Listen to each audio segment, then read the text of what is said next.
অধিবেশন চলাকালে আবুল কালাম কাণ্ড ঘটেছে পার্লামেন্টে। বৃহস্পতিবার বিবাদে জড়ান ক্ষমতাসীন এবং বিরোধী দলীয় কয়েকজন এমপি। হাতাহাতির এই বাজেট অধিবেশনকে কেন্দ্র করে সংসদে একই হট্টগোল হয়ে গেল। সরকার দল এবং বিরোধী দলের মধ্যে তুমুল সংঘর্ষ। এদিকে আজকের সংসদে বাজেট বক্তব্য পেশ করার সময় অর্থমন্ত্রী ভয়াবহ তোপের মুখে পড়েছে। বিএনপি এবং জামাতের মধ্যে ঝামেলা তৈরি হয়। আজকে আমরা যে বাজেট দেখলাম সেই বাজেট হলো গতানুগতিক গরিব মারার বাজেট। সংসদে বাজেট অধিবেশন নিয়ে আজ একই হয়ে গেছে। সংসদে পাল্টাপাল্টি বক্তব্যের অভিযোগের কেন্দ্রবিন্দুতে কিন্তু এবার একেবারে সংঘর্ষ রূপ নিয়েছে সংসদের ভিতরেই। অর্থমন্ত্রী আমির খুসরো মাহমুদ চৌধুরীর উপর চরম ক্ষিপ্ত হয়ে গেছে বিরোধী দলীয় নেতা কর্মীরা। তবে সেটা কেন, বাজেটের কোথায় কোথায় ঘাটতি রয়েছে, এমনকি কোন কোন জায়গায় অভিযোগ করেছে বিরোধী দলীয় নেতা কর্মীরা সরকারের এই বাজেটকে কেন্দ্র করে, দর্শক সেটার বিস্তারিত কিন্তু আমাদের আজকের এই খুবই গুরুত্বপূর্ণ ভিডিওটিতে একেবারে সম্পূর্ণ দেখতে পাবেন। আরো দেখতে পাবেন একেবারে ভিডিও সহকারে যে সংসদের ভিতর আজ কি কি গন্ডগোল হয়েছে। তাই দর্শক আপনার কাছে অনুরোধ থাকবে আমাদের আজকের এই খুবই গুরুত্বপূর্ণ ভিডিওটি একটু স্কিপ না করে একেবারে শেষ পর্যন্ত দেখুন, তবে কিন্তু এই সম্পূর্ণ ঘটনাটির বিস্তারিত আপনি ভালো করে জানতে পারবেন। তার আগে দর্শক আপনার কাছে ছোট্ট করে একটি অনুরোধ, আপনি যদি আমাদের চ্যানেলে নতুন সদস্য হয়ে থাকেন আশা করি অবশ্যই চ্যানেলটি সাবস্ক্রাইব করে বেল আইকনটি অন করে দিবেন আগে। তাহলে চলুন সম্মানিত প্রিয় দর্শক, কথা না বাড়িয়ে আগে আপনাকে সেই মূল ভিডিওটি দেখিয়ে নিয়ে আসি, তারপর আরো বিস্তারিত আলোচনা করব আমরা। স্বাস্থ্য খাতে কর ছাড়ের অংশ হিসেবে কিডনি ডায়ালিসিস ফিল্টার আমদানিতে বিদ্যমান 5% অগ্রিম কর সম্পূর্ণ মওকুফ।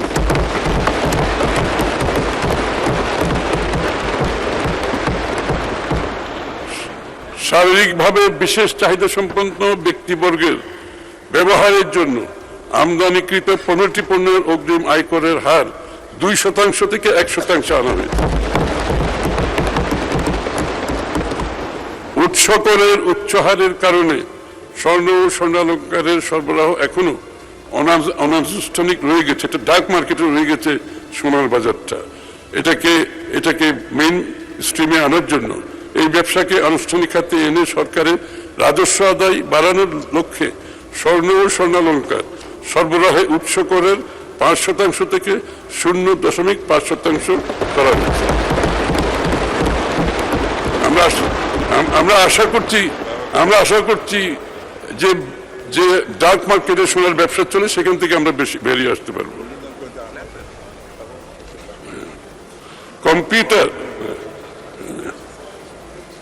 পরিবেশ বান্ধব যোগাযোগ ব্যবস্থা নিশ্চিত কল্পে ইলেকট্রিক বাস ও ট্রাক এবং ইলেকট্রিক চার্জিং স্টেশন আমদানির ক্ষেত্রে উৎস কর হার 5% হতে সম্পূর্ণ প্রত্যাহার।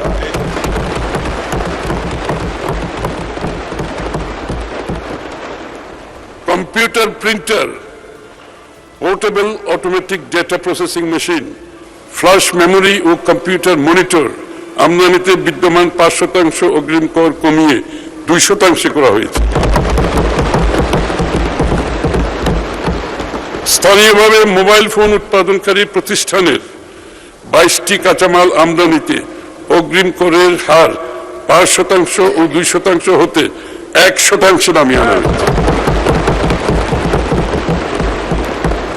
বিদ্যুৎ উৎপাদনকারীর কাছ থেকে বিদ্যুৎ ক্রয়ের উপর উৎসে কর কর্তনের হার 4% থেকে 3% করা হয়েছে। রিফাইনারি কর্তৃক জ্বালানি তেল সরবরাহের ক্ষেত্রে উৎসে কর কর্তনের 1.5% হতে 1% করা। রিসাইকেল পণ্য ও রিসাইক্লিং কাঁচামাল এর কর হার রফতানি জ্বালানি তেল সরবরাহের ক্ষেত্রে উৎস কর 1 থেকে, এটা তো বললাম 1% করা হয়। আচ্ছা ঠিক আছে। রিসাইকেলড পণ্য ও রিসাইক্লিং কাঁচামাল এই কর হার 3% হতে 1% হ্রাস করা হয়েছে। এটা তো আমাদের বর্জ্য ব্যবস্থার উন্নয়নে এবং রিসাইক্লিং প্রসেসগুলোকে যাতে আমরা আমাদের অর্থনীতিতে সঠিকভাবে কাজে লাগাতে পারি।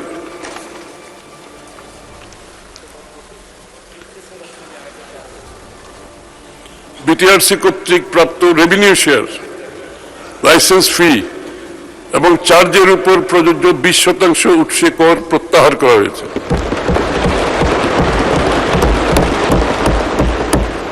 মোবাইল নেটওয়ার্ক সেবা খাতে উৎসে কর কর্তনের হার 12% হতে 10% হ্রাস করা হয়েছে। শিল্পের কাঁচামাল আমদানিতে উৎসে অগ্রিম করের সাধারণ হার 5% হতে 4% হ্রাস করা হয়েছে। বিদেশি বিনিয়োগের স্বার্থে যন্ত্রপাতি ভাড়া বাবদ অনিবাসী নন রেসিডেন্ট করদাতাকে পরিশোধ খাতে উৎস কর কর্তনের হার 15% থেকে 7.5% করা হয়েছে। বীমা খাতে রি-ইন্স্যুরেন্স প্রিমিয়াম বাবদ খরচ কমানোর স্বার্থে অনিবাসী করদাতাকে পরিশোধিত বীমা প্রিমিয়াম হতে উৎসে কর কর্তনের হার 10% হতে 5% করা হয়েছে। শিল্প স্থাপনে বিনিয়োগের ব্যয় কস্ট অফ ফান্ড কমানোর স্বার্থে বিদেশি ঋণের সুদের উপর উৎসে করের 20% হতে 10% হ্রাস করা হয়েছে, হ্রাস করার প্রস্তাব করছে। এই পদক্ষেপগুলো ব্যবসার নগদ বাড়াবে, তাদের লিকুইডিটি বাড়াবে, ভোক্তা পর্যায়ে মূল্যস্ফীতির চাপ কমাবে, ভোক্তারা লাভবান হবে।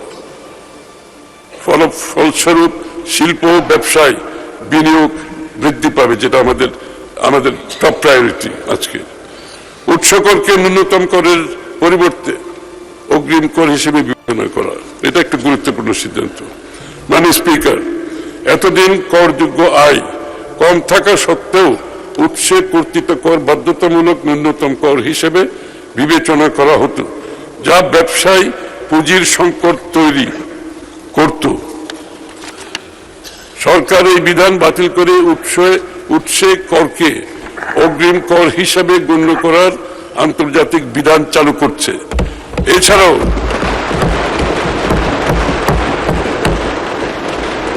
এছাড়াও অতিরিক্ত পরিশোধিত উৎসে কর ফেরত প্রদান করা হবে।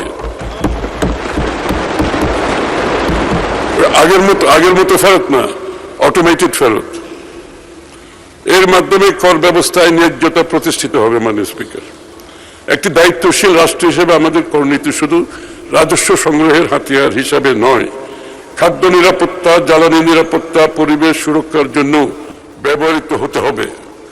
সংসদে যে কোনো বাজেট অধিবেশন হলে সেক্ষেত্রে কিন্তু বিরোধী দল এমনকি সরকার দল সকলে মিলেই কিন্তু এই সিদ্ধান্তগুলি নেওয়া হয়, এমনকি আলোচনা সাপেক্ষে কিন্তু এগুলো করা হয়। কিন্তু দর্শক, বিএনপি সরকার ক্ষমতায় আসার পর থেকে জামায়াতে ইসলামের সঙ্গে যে কোনো বিষয় নিয়ে আলোচনা তো দূরের কথা দর্শক, এক গোয়াট বা হয়ে কিন্তু তারা কিন্তু এই সকল কিছু কিন্তু পরিচালনা করছে। বিশেষ করে বিএনপি সরকারের বেশ কয়েকজন মন্ত্রী রয়েছে যারা কিন্তু নিজের ক্ষমতা বলে চলছে, এমনকি জনগণের চাহিদা থেকে শুরু করে আর অন্যান্য বিরোধী দলের যে অধিকারটুকু দর্শক সেগুলোই কিন্তু তারা দিচ্ছে না। আর যার ফলেই কিন্তু সংসদে একের পর এক কিন্তু এই বিষয়গুলো নিয়ে কিন্তু দর্শক তর্ক বিতর্ক এমনকি পাল্টাপাল্টি বক্তব্য কিন্তু শুরু হচ্ছে, যেমনটা দর্শক আপনারা কিন্তু ভিডিওতেই কিন্তু দেখতে পেয়েছেন বিস্তারিত। সম্মানিত প্রিয় দর্শক শ্রোতা, এবারের বাজেট যে ঘোষণা করা হয়েছে সেই বাজেট অনুযায়ী দর্শক সংসদের যে বক্তব্যগুলি আপনারা শুনেছেন, এগুলি শোনার পর দর্শক বিরোধী দল এমনকি সরকার দলের দু দলের মধ্যে দর্শক কিরকম সমঝোতা থাকা দরকার, সম্মানিত প্রিয় দর্শক শ্রোতা আপনার কি মনে হয়? এমনকি বাজেট নিয়ে আপনার মতামত কি দর্শক, সেটাও কিন্তু আমাদের কমেন্ট বক্সে জানিয়ে যাবেন। আজ এ পর্যন্ত এখানে শেষ করছি। সকলে অনেক ভালো থাকবেন এবং সম্পূর্ণ ভিডিওটি দেখার জন্য দর্শক আপনাকে জানাই অসংখ্য ধন্যবাদ।